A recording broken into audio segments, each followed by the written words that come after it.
সীতা প্রেমানন্দে একবার হরি হরি বলো। নিতাই গৌরী সীতানাথ প্রেমানন্দে একবার হরি হরি বলো। হইয়াছেন হবেন আমার মহাপ্রভুর যত দাস, সবার চরণ বন্দি দন্তে করি ঘাস। ভজ শ্রী কৃষ্ণ চৈতন্য প্রভু নিত্যানন্দ শ্রী অদ্বৈত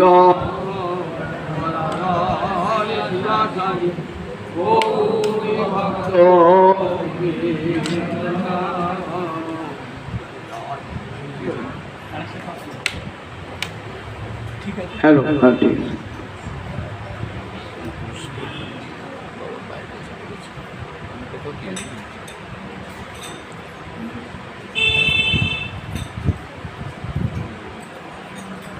সামাজিক ভক্তবৃন্দে ওইটা কাজ করছে না কেন? আরেকটা দিয়ে দে, এইটা দিয়ে দে, এইটা দিয়ে দে।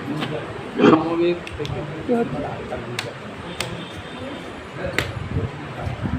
ভক্তবৃন্দের চরণে আমার কোটি কোটি দণ্ডবত প্রণিপাত।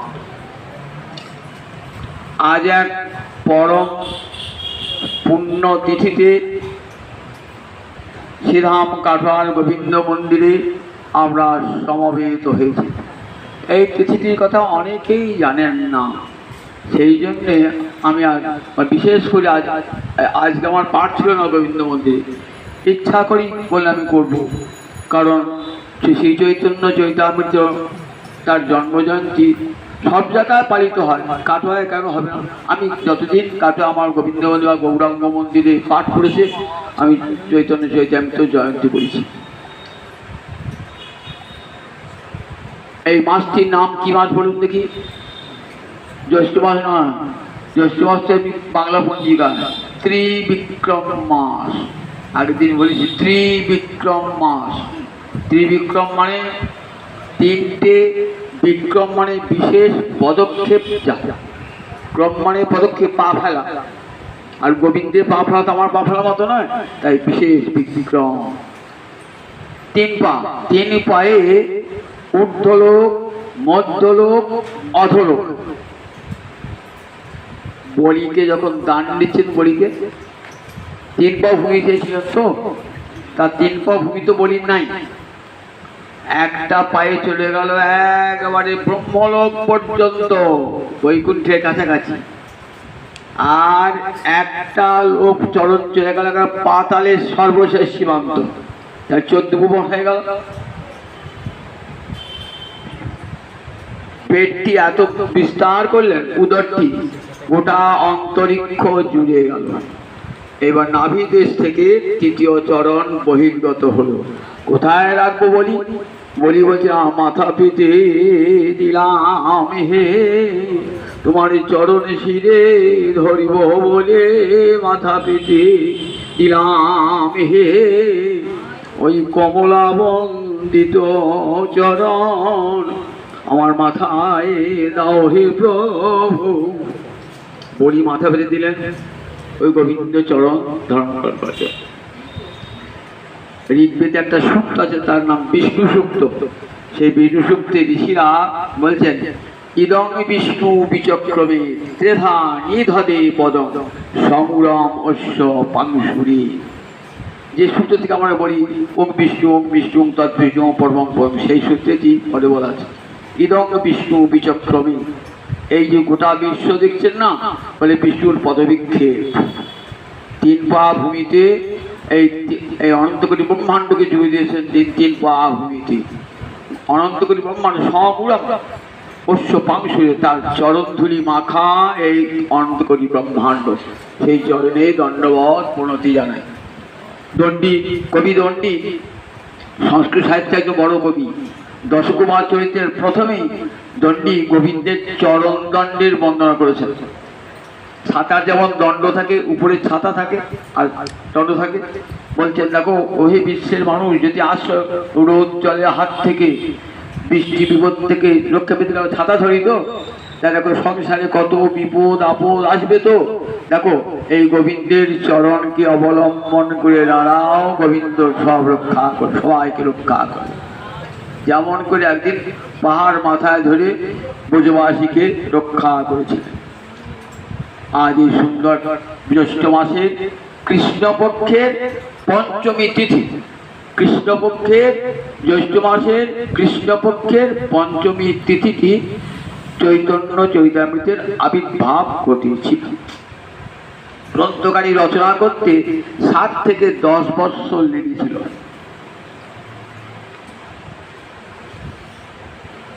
পনেরোশো 37 শতাব্দে গ্রন্থটি রচনা শেষ হয়েছিল। গ্রন্থের শেষে দেখবেন একটি এই গ্রন্থর সম্পূর্ণতার তালিকাটা দেওয়া আছে, গ্রন্থ সম্পূর্ণ হওয়ার তারিখ। কি বললেন? শাকে সিন্ধগ্নি বাণেন্দ্র জ্যৈষ্ঠে বৃন্দাবনান্তরে সূর্যন্নি অসিত পঞ্চম্যাং গ্রন্থ অয়ং পূর্ণতাঙ্গত। শাকে মানে শতাব্দী, সিন্ধগ্নি বাণের, সিন্ধু অগ্নি বাণ ইন্দু, এই 4টে শব্দ করে সিন্ধগ্নি বাণ ইন্দু।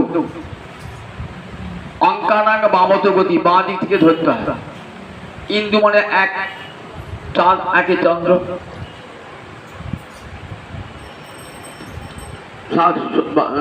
তারপরে কি হলো? একে চন্দ্র, এক নম্বর হলো। শাকে সিন্ধগ্নি বাণেন্দু, পাশে পঞ্চবান। তারপরে অগ্নি বললেন, তিন প্রকার অগ্নি, 3, আর সপ্ত সমুদ্র সিন্ধু।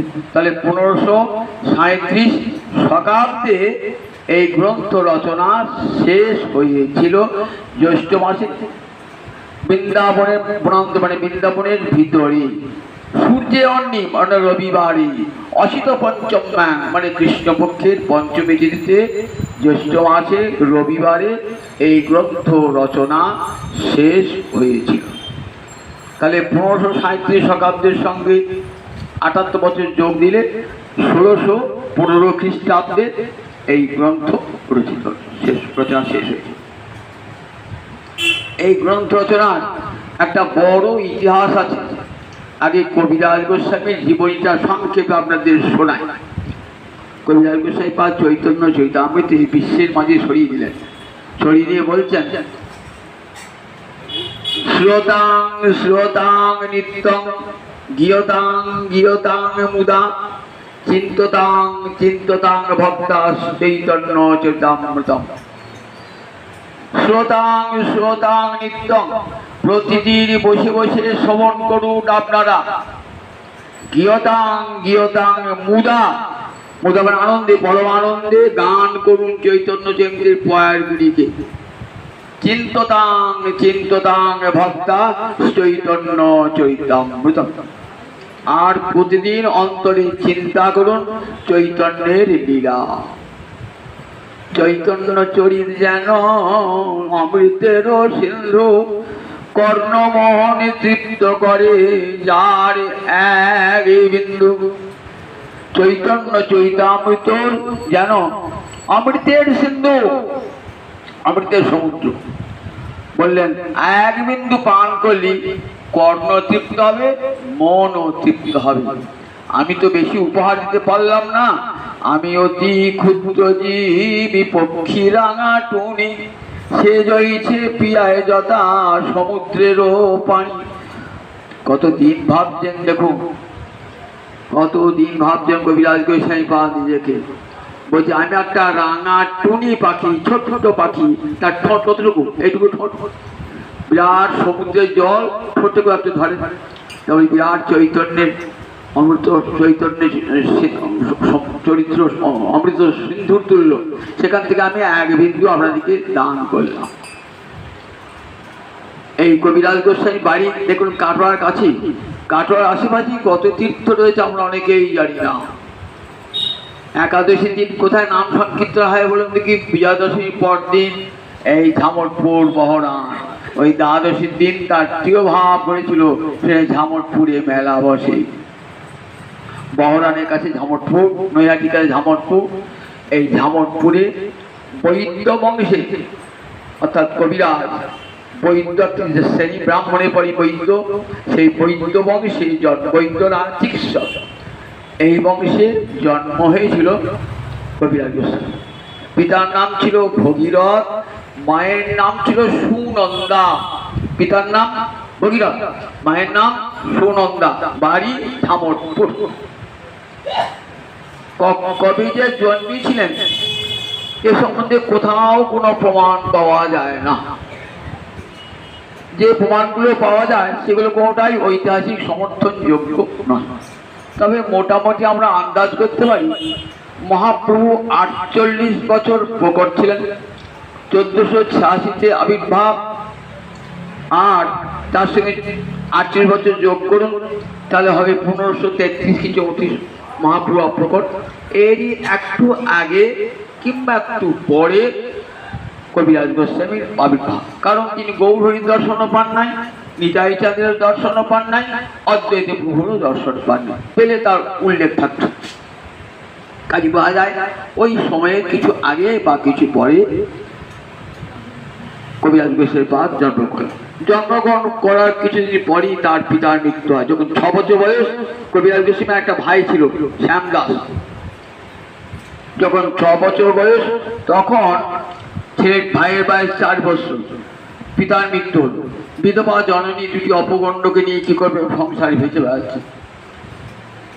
কিন্তু কিছুদিন তাকেও বেশি দিন উদ্বেগ যন্ত্রণা ভোগ করতে হলো, কিন্তু তারও প্রাণ পরিত্যাগ হয়ে গেল। থাকলো ওই অপগণ্ড শিশুটি, আত্মীয় স্বজনের সহায়তায় মানুষ হতে লাগলেন। কিন্তু ভগবান যাকে কৃপা করবেন তাকে কে রক্ষা করবে? শ্রীধর স্বামী ঠিক এরকম, যে ভাগবতী তীর্থার তার জীবনে কিন্তু এইরকম। জন্মগ্রহণের পরই শ্রীধর স্বামীকে তার বাবা ছেড়ে পাঠিয়েছিলেন, সন্ধ্যায় ছিলেন, মা ছিলেন না, মা জন্মদান করে মৃত্যু হয়েছিল। দেখুন সেই শ্রীধর স্বামী কত বড় পণ্ডিত হলো, গোবিন্দের কৃপা থাকলে কি না হয়। কত মোশ্চয়াত, এক রাজার মোশ্চয়াত, জল আনতো, মাথায় করে জল বইত। রাজা খুব আনন্দ পেলেন। রাজা বলেন, এটাকে এমন বোকা ছেলে কলসি করে জল নিয়ে আসছে, জলগুলো সব পড়ে যাচ্ছে ফুটো দিয়ে, সেই জ্ঞানটাও নাই। মন্ত্রী, এর কি কোনোদিন বিদ্যা হবে? বলে, হ্যাঁ, গোবিন্দের কৃপা হলে অবশ্যই হবে। মন্ত্রী খুব তাই হয় নাকি? বালতি ফুটো জল নিয়ে যাচ্ছে, কলসি ফুটো, এই জ্ঞানটা যার নাই সবার বিদ্যা পাবে, গোবিন্দের তত কৃপা হবে। বলে, পরীক্ষা দেখুন। বলে, ঠিক আছে।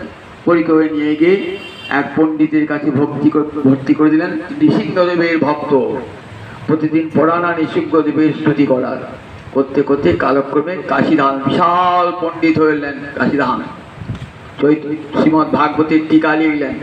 শ্রীমৎ ভাগবতের টিকা লেখার পর কার টিকাটি শ্রেষ্ঠ হবে? বিন্দু মাধব মন্দির আছে কাশীতে, সেই বিন্দু মাধব মন্দিরে ভাগবতের আরো বড় বড় সব টিকাকার রয়েছে, তাদের সবার টিকার নিচে শ্রীধর স্বামীর টিকাটি এঁকে দিয়েছে। সকালে কে পুরোহিত দেখছেন ঘর খুলে, শ্রীধর স্বামীর টিকাটি সকলের উপরে। তাই শ্রীধর স্বামীকে মহাপ্রভু জগৎ গুরু বলেছেন।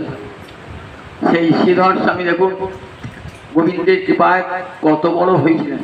ঠিক কবিরাজ গোস্বামী অসহায়, মা চলে গিয়েছেন, বাবা চলে গিয়েছেন, পাড়াপড়শিদের ভালোবাসায় মানুষ হচ্ছেন, লেখাপড়ায় তুফো, পড়াশোনা, এখানকার পড়াশোনা শেষ করে বাড়িতে প্রত্যহ হরিনাম সংকীর্তন হতো। সেই সময় একদিন হরিনাম সংকীর্তনে বিরাট উৎসব হচ্ছে বাড়িতে। সেই সময় বহু লোকজনকে নিমন্ত্রণ করেছেন। এই সময়ে মেনকেতন রামদাস বলে এক নিতাইয়ের ভক্ত, পাগল ভক্ত, সাহায্য হাতে একটা বাঁশি নিয়ে কবিরাজ কবিতা খুব পরম সমাদর করলেন। কিন্তু গুণান্ন মিশ্র যে পুরোহিত সম্মান দেখালো না। তখন মিনকতুল বলছে, দেখো এ হলে দ্বিতীয় রোমহর্ষণ। যখন নৈমিষারণ্যে পাঠ হচ্ছিল না, রোমহর্ষণ উগ্রসভা ঋষি সুত গোস্বামী পিতা পাঠ করছিলেন। বলরাম দিয়েছেন কুরুক্ষেত্র যুদ্ধের পূর্বেতে, সবাই উঠে দাঁড়ালেন, কিন্তু বলরাম কিন্তু ওই রোমহর্ষ ঋষি উঠে দাঁড়ালেন না। একটা কুশ নিক্ষেপ করলেন। তখন ওই রোমহর্ষ ঋষি ধর আর মুন্ড পৃথক হয়ে গেল। ঋষিরা হায় হায় করতে লাগলেন। তখন বলে বাঁচিয়ে দেবো, না বাঁচাতে হবে না। তাহলে বলো কি করতে হবে? তাহলে ভারতবর্ষে যত তীর্থ আছে আপনাকে প্রায়শ্চিত্ত করতে হবে, তীর্থান করতে হবে, তথা আর কি করতে হবে বলো? এর কোনো সন্তান আছে? বলে হ্যাঁ সন্তান আছে। তাহলে আমি আশীর্বাদ করেছি এই সন্তান, পিতা যেমন করে পাঠ করতেন তেমনি করে এই সন্তান পাঠ করবে, তোমাদের মনোহরণ করবে, তোমাদের চিত্ত তোষণ করবে এবং বিদ্যান হবে, দীর্ঘায়ু হবে এবং হরিভক্তি পরায়ণ হবে। আশীর্বাদ করো।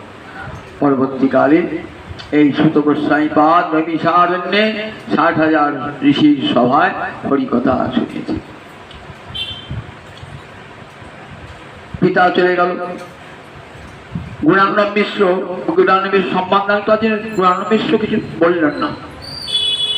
এই মেনকে তো রামদাস দিদাই বলে এমন ডাকতেন না, এমন সবারই হৃদয় বলে যেত।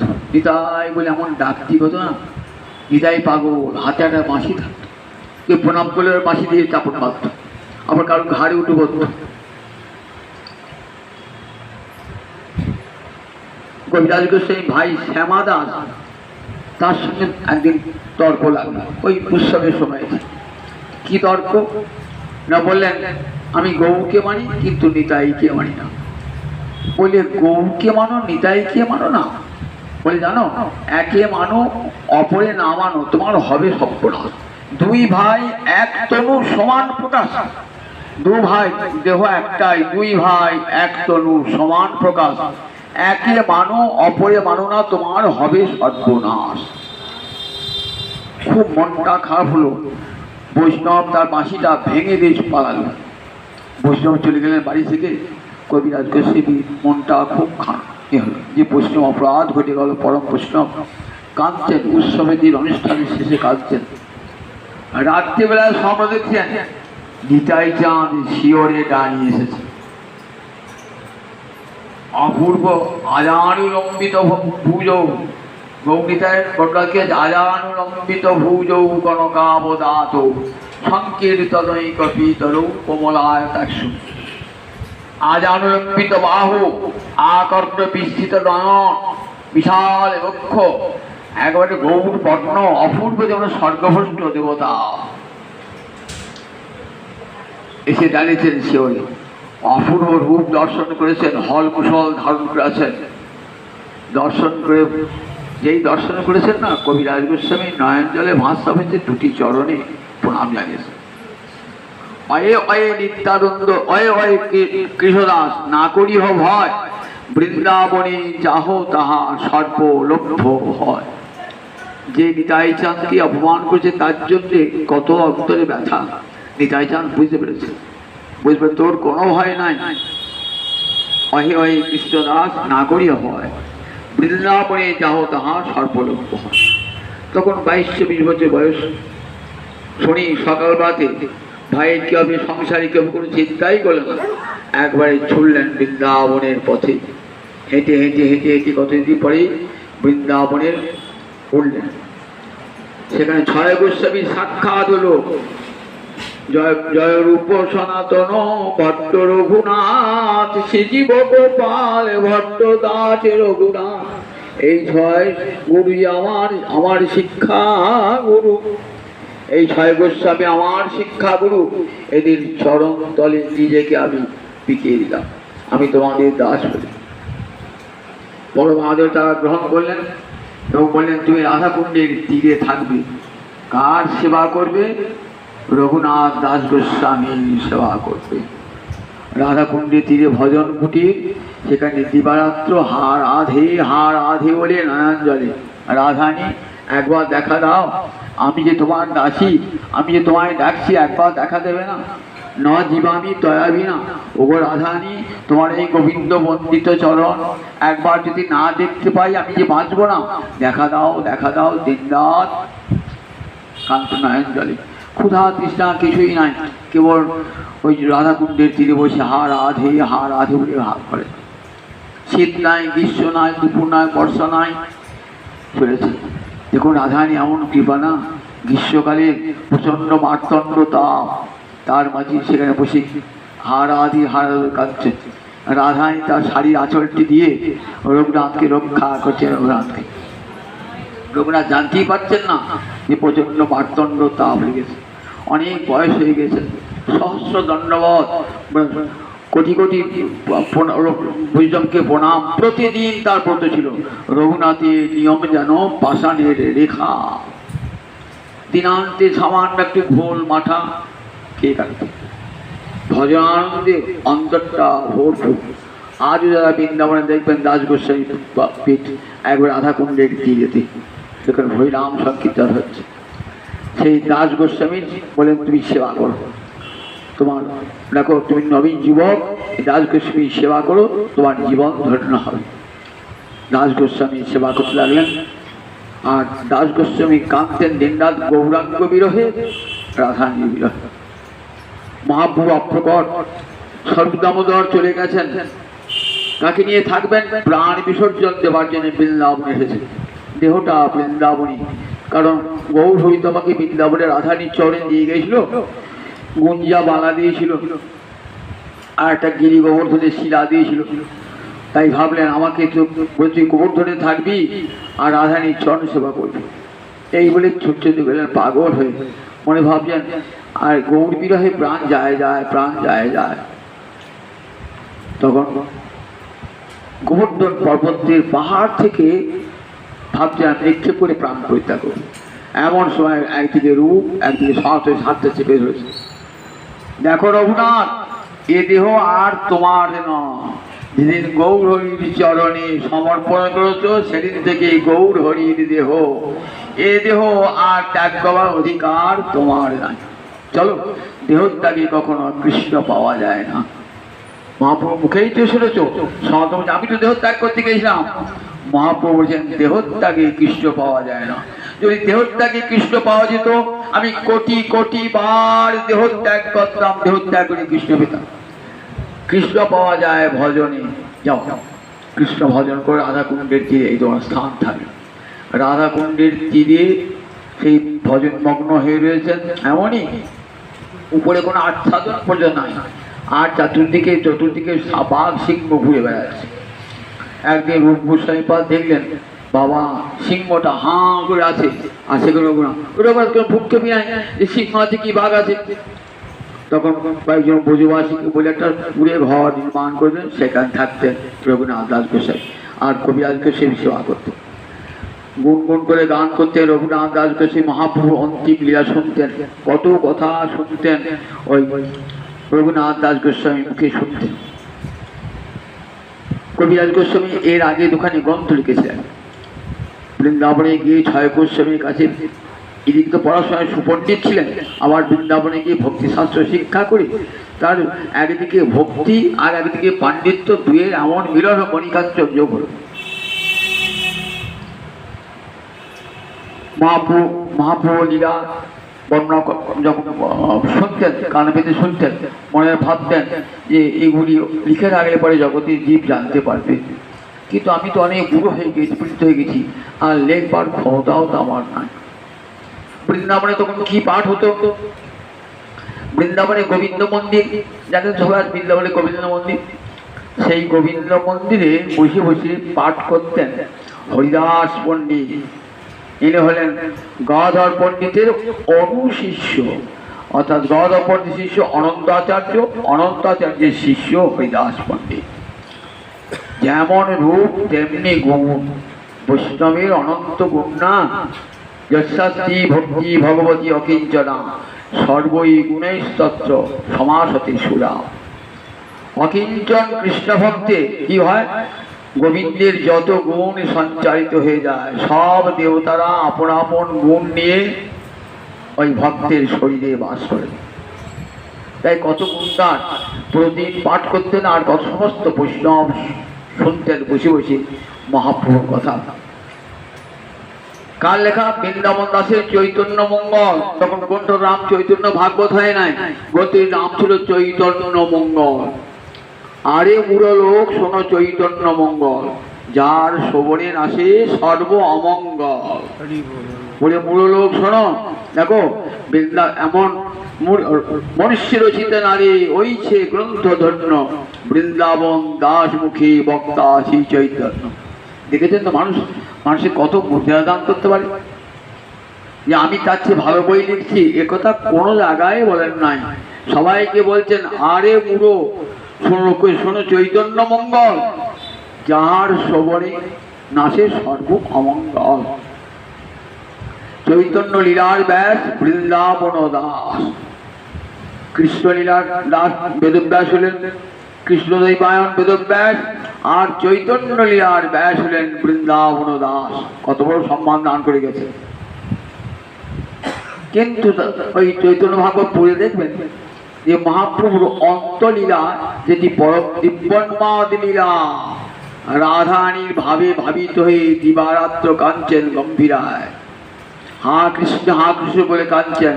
আর রাধারানী যেমন মাথুর বিরহে বিরহিনী হয়ে বৃন্দাবনের কুঞ্জ মধ্যে কেঁদেছিলেন, তেমনি করে আজ গম্ভীরার কুঞ্জ আমার মহাপ্রভুর নয়ন জলে ভাসছে। শেষ যে রহিল প্রভুর 12 বৎসর, রাধিকার ভাব চেষ্টা উঠে নিরন্তর। শেষ 12টি বৎসর প্রভু আমার নয়ন জলে ভাসছেন হা কৃষ্ণ বলে কেঁদে কেঁদে নয়ন জলে। দেহটি ছিন্ন ছিন্ন এমন আমার গৌর হরি, নগ্রথ পরিমণ্ডল তার দৈর্ঘ্য বসতে 4 হাত। সেই মহাপুরুষ ছিন্ন ছিন্ন দেহ হয়েছে, গম্ভীর মেঝেতে শুয়ে আছেন। বুক ফেটে যায় সর্বদামদের রঘুনাথ দাস গোস্বামীর গোবিন্দের বুক ফেটে যায়, রায় রামনদের বুক ফেটে যায়, কিন্তু প্রভু কখনো কিছু গ্রহণ করবেন না। বহু কষ্টে একটা গেরুয়া বসন দিয়ে একটা ওই গলার সরলা গলার বাসটা পুড়ে সরু করে চিরে চিরে পেতা হতো। সব ভক্তদের অনুরোধে তার বসিয়ে থাকতো। ঘুম নয় তো সারা রাত্রি কাঁদছেন, নয়ন জলে ভাসছে আমার মহাপ্রভু। এই অন্তিম লীলা জানবার জন্যে বৈষ্ণব বৃন্দাবনে বৈষ্ণবদের খুব আগ্রহ, কিন্তু কোথায় পাবেন, কে জানাবেন? তখন নাম ছড়িয়ে পড়েছে কবিরাজ গোস্বামী পাদে। গোবিন্দ লীলামৃত রচনা করেছেন 23টি স্বর্গে। গোবিন্দ লীলামৃত রাধা মাধবের অষ্টকালীন লীলা, নিশান্ত লীলা থেকে আরম্ভ করে একেবারে পরদিন নৈশ লীলা পর্যন্ত, কোন কোন সময়ে কোন কোন রাধা মাধবের কি কি লীলা হচ্ছে, একেবারে অষ্টকালীন লীলা। মঞ্জরি দেহ প্রাপ্ত হলে এই লীলা অনেক ধ্যান করতে হয়। গোবিন্দ লীলামৃত রচনার সঙ্গে সঙ্গে ওই উত্তর ভারতে তার নাম ছড়িয়ে পড়ে। বিশাল পণ্ডিত রাধা গোবিন্দের লীলা যা বর্ণনা করেছে। তারপর আর একটি গ্রন্থ দক্ষিণ ভারত থেকে আনা বিল্লমঙ্গলের কৃষ্ণ কর্ণামৃত, সেইটা একটা সুন্দর টিকা রচনা করলেন সারঙ্গ রঙ্গদা। সে টিকাটি পুরো পণ্ডিত ভক্ত সবাই খুব আনন্দাস্বাদন করলেন, কারণ বিল্লমঙ্গলের সংস্কৃত সবার বোঝবার ক্ষমতা ছিল না। টিকাটি লিখে এত সুন্দর ব্যাখ্যাটি করলেন না, সবাই মত্ত শুনতেন ওই বিল্লমঙ্গলের কৃষ্ণ কর্ণামৃত টিকা। তাই তখন নামটি চতুর্দিকে ছড়িয়ে পড়েছে। 3 অমৃতে ভাষায় রায় এই 3 ভুবন। নট্ট ঠাকুর বলে 3টি অমৃত। একটি অমৃত কি কি? একটি অমৃত হলো গোবিন্দ লীলামৃত, দ্বিতীয় অমৃত হলো বিল্লমঙ্গলের কৃষ্ণ কর্ণামৃতের সারঙ্গ রঙ্গদা টিকা, আর তৃতীয় অমৃত হলো শ্রী চৈতন্য চৈতামৃত। 3 অমৃতে ভাষায় এই 3 পূর্ণ রাখবেন। 3 অমৃত বৃন্দাবন আমাদের কবিরাজ গোস্বামী পাদ 3টি অমৃত উপহার দিতেন জগৎবাসীকে। ঠিকই, গোবিন্দ লীলামৃত, বিল্লমঙ্গলে কৃষ্ণ কর্ণামৃতমের সারঙ্গ রঙ্গদা টিকা, আর চৈতন্য চৈতামৃত। কৃষ্ণদাসে কবিরাজ রসিক কত মাঝ দেহ কইরা চৈতন্য চরিত, গৌর গোবিন্দ লীলা শুনিতে গলয়ে শিলা, তাহাতে না হইল মোর চিত। কে বলছেন? নরোত্তম ঠাকুর। কৃষ্ণাস কবিরাজ রসিক ভকত যে কইরা চৈতন্য চরিত। গৌর গোবিন্দ লীলা শুনিতে গৌরে লীলা শিলা, শুনিতে গৌরে শিলা, গোবিন্দের লীলা শ্রবণ করে শিলা পাথর পর্যন্ত গলে যায়। এমন চৈতন্য চৈতে গৌর গোবিন্দ লীলা প্রতি আমার মনটা গেল না, নিজেকে ধিক্কার দান করছে। তখন সমস্ত ব্রজবাসী পণ্ডিত হরিদাস পণ্ডিত, চলো কবিরাজ গোস্বামীকে আমরা অনুরোধ করবো গ্রন্থ লিখতে। অনেকে ভাবছে অনেকটা তো বয়স হয়েছে, তখন 80-র উপরে বয়স কবিরাজ গোস্বামী, আরো অনেক গ্রন্থ লিখেছেন, 3টে গ্রন্থই তার প্রধান। 80 উপরে বয়স হয়ে গেছে, বলছে হস্তহালে মনোবুদ্ধি নাহি রহে স্থির, না দেখিয়ে নয়নে, না শুনে শ্রবণে, তবু লিখিয়ে বড় বিস্ময়।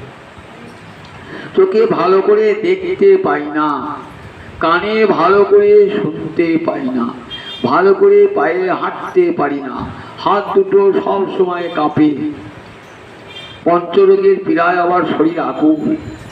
ঠিক এমন সময় এসেছে এক কঠিন আজ্ঞা নিয়ে ব্রজবাসী জন, হে গোসাইবাদ, তোমাকে লিখতে হবে চৈতন্যের অমৃতময় অন্তলীলা। বললেন আমার এই বয়সে কি আর লেখার সামর্থ্য হবে? তবে আপনারা ব্রজবাসী যদি কৃপা শক্তি সঞ্চার করেন তবে একবার চেষ্টা করে দেখতে পারি। আপনাদের আদেশ শিরোধার্য আমি তো অমান্য করতে পারি না। সেই বৈষ্ণবের আজ্ঞা শিরোধার্য করে ভাবলেন কি করে লিখবো গোবিন্দের গৌরহরি অন্তলীলা, কি করে লিখবো আমি? মনে মনে ভাবছেন। চলে গেলেন কাছেই মদন মোহন মূর্তি।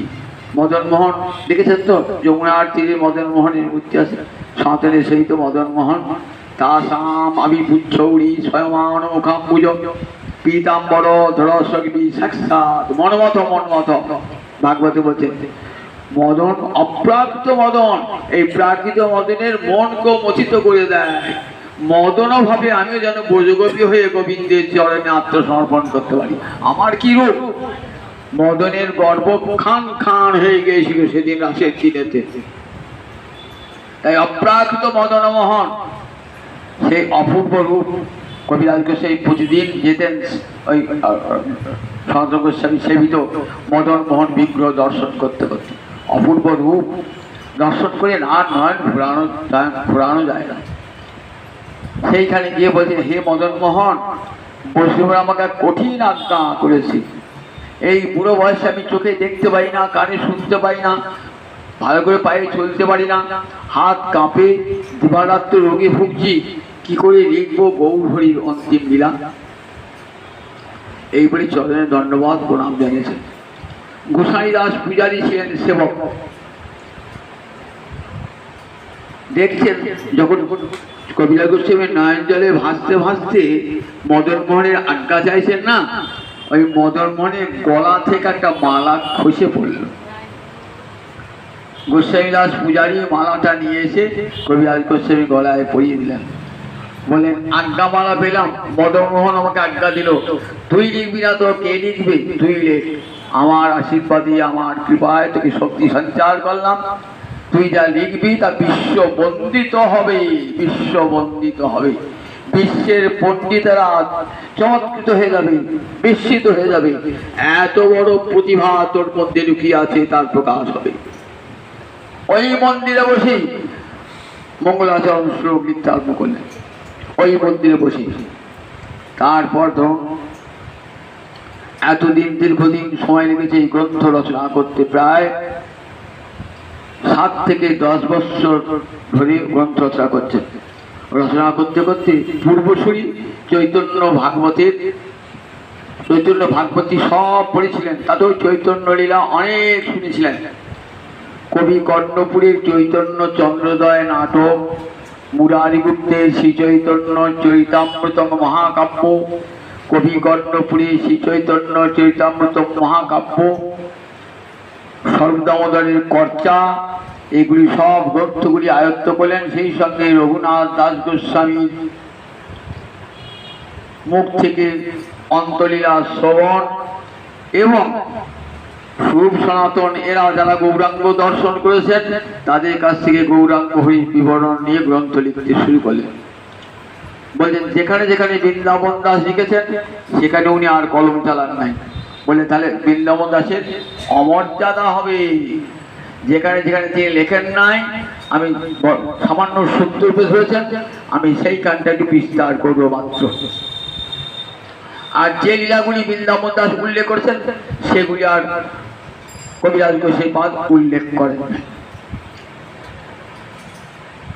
তিনটে লীলা খণ্ডে, তিনটে খণ্ডে চৈতন্য চৈতামৃত, আদি মধ্য অন্তলীলা, ৬২ পরিচ্ছেদে, কত ষষ্ঠ শ্লোক, প্রায় ১,০০০ উপর ষষ্ঠ শ্লোক আছে। তার মধ্যে কতগুলি প্রায় ১০০টি শ্লোক তার নিজের রচনা।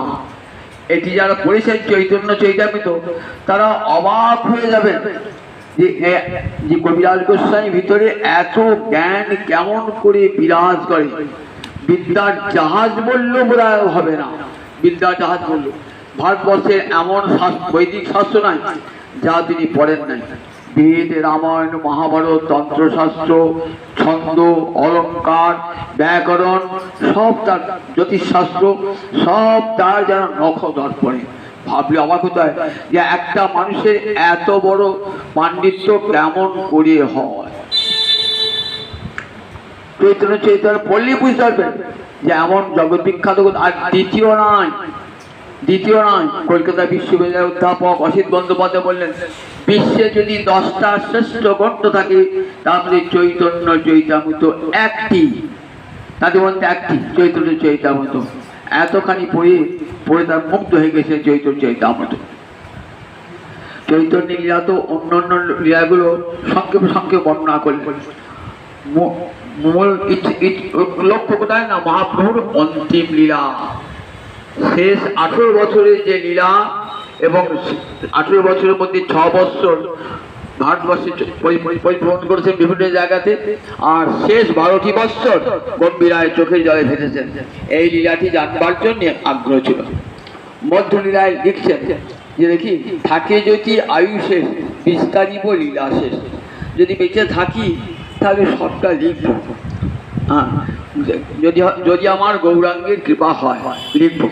লিখতে ভাবছেন সব বোধহয় লিখতে পারবো না, হয়তো মৃত্যু হয়ে যাবে, সেটা তাড়াতাড়ি কিছু সূত্রাকারে লিখে যায়। আদি লীলা লিখছেন, মধ্যলীলা শুরু করেছেন, তখন লীলা সূত্র লিখে যাচ্ছে, সূত্র যে যদি না লিখতে পারি, যদি ইতিমধ্যে আমার পরমাণু অবসান করে যায়, তাহলে বৈষ্ণবটা আদেশ তো রক্ষিত হবে না। আমি সূত্র লিখে যাচ্ছি, পরবর্তীকালে সেই ওইগুলো বড় করে ফেলবে। প্রতি জায়গাতেই নিজেই অসহায়তা জ্ঞাপন করছে। চৈতন্যের অমৃতময় লীলা, গোবিন্দের অমৃতময় লীলা, তিব্বতমা লীলা, সেই লীলা বর্ণনা করলেন, বিস্তারিত আকারে বর্ণনা করলেন। গোবিন্দে কৃপা লাভ করেছেন তো 7 থেকে 10টি বছরের মধ্যে এই গ্রন্থ সম্পূর্ণ হলো। এই আজকে তিথিতে গ্রন্থ সম্পূর্ণ হলো। অনেকে বলেন যে যখন আমাদের শ্রীনিবাস আচার্য প্রভু, শ্যামানন্দ প্রভু, নর্তম, যখন আর্টসে বই আছে, তারপরে চৈতন্য চৈতামৃত ওরা কি ছিল, কিন্তু এটা প্রমাণযোগ্য কোনো ইতিহাস পাওয়া যায় না। বলে না, তখন কবিরাজ গোস্বামী চৈতন্য চৈতামৃত তার মধ্যে ছিল না।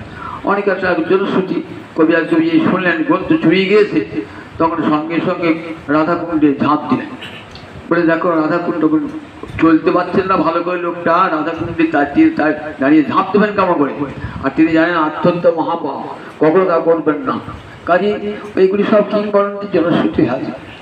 আশ্বিন মাসের শুক্লপক্ষের দ্বাদশী তিথিতে, বিজয়াদশীর পর ওই তিথিতে অন্তর্ধান ঘটে।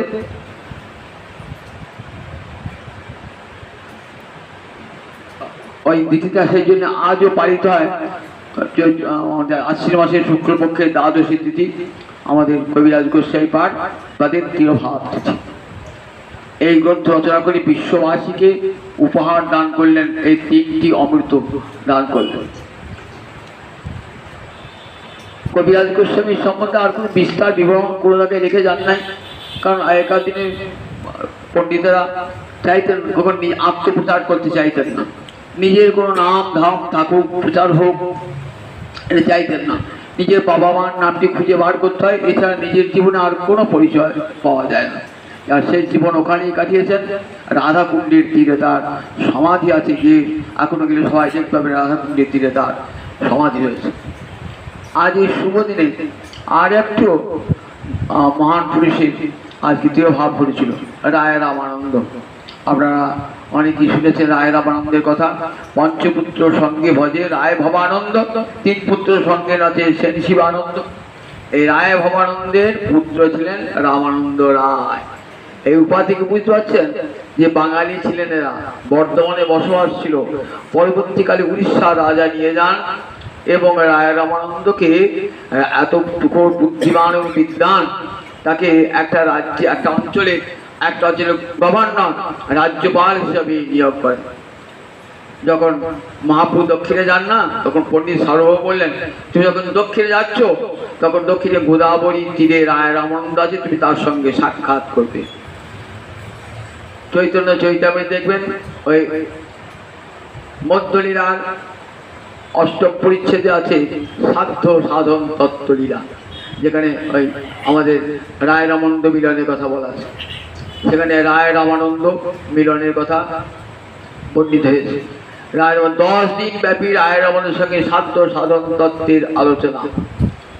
মহাপ্রভুকে দর্শন করি, মহাপ্রভুর কাছে পেয়ে বড় বড় সংকল্প করলেন আর রাজার চাকরি করব না, আমার বিশ্বের রাজা গৌর হরির সেবা করব। চাকরি বললেন, রাজাকে বললেন আমি রাজা, আমি আর চাকরি করতে পারছি না, আমাকে চাকরি থেকে রেহাই দেন। বললেন আমার বেতন চাই না।